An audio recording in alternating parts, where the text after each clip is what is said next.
ان کا سوال یہ ہے کہ سنتوں کی اگر تیسری اور چوتھی رکعت کے اندر سورت ملانا بھول جاتے ہیں تو پھر کیا کرنا ہوگا؟ یہ بات یاد رکھیے گا، سنتوں کی ہر رکعت کے اندر سورت ملانا لازمی ہے، پہلی کے اندر بھی، دوسری کے اندر بھی، تیسری کے اندر بھی، چوتھی کے اندر بھی۔ سنتوں کی ہر رکعت کے اندر سورہ فاتحہ پڑھنا بھی ضروری ہے اور سورت ملانا بھی ضروری ہے، لیکن فرضوں کے اندر یہ ہوتا ہے کہ فرضوں کی پہلی اور دوسری رکعت میں تو سورت ملانا ضروری ہے، لیکن تیسری اور چوتھی رکعت کے اندر سورت ملانا لازمی نہیں ہوتا فرضوں کے اندر، لیکن سنتوں کی تیسری اور چوتھی رکعت کے اندر سورت ملانا لازمی ہے، واجب ہے، یعنی سورت ملانی ہے۔ اگر کوئی تیسری رکعت میں، سنتوں کی تیسری رکعت میں سورت ملانا بھول جاتا ہے تو اس پر سجدہ سہو واجب ہو جائے گا۔ اسی طرح اگر چوتھی رکعت میں سورت ملانا بھول جاتا ہے تب بھی اس پر سجدہ سہو واجب ہو جائے گا، اور اگر دونوں رکعتوں میں یعنی تیسری میں بھی چوتھی میں بھی سورت ملانا بھول گیا تو ایسی صورت میں بھی اس پر سجدہ سہو واجب ہوگا، اور دونوں رکعتوں کے اندر اگر سورت ملانا بھول گیا تھا تو ایک بار ہی سجدہ سہو کر لے گا تو اس کی نماز درست ہو جائے گی۔ اسی طرح کوئی پہلی رکعت میں سورت ملانا بھول جاتا ہے تب بھی سجدہ سہو واجب ہوگا،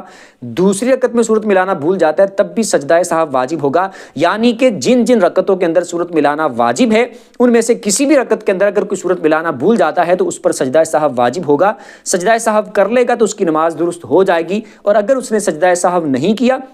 تو اس نماز کو پھر سے اس کو دہرانا پڑے گا، دوبارہ پھر پڑھنا پڑے گا۔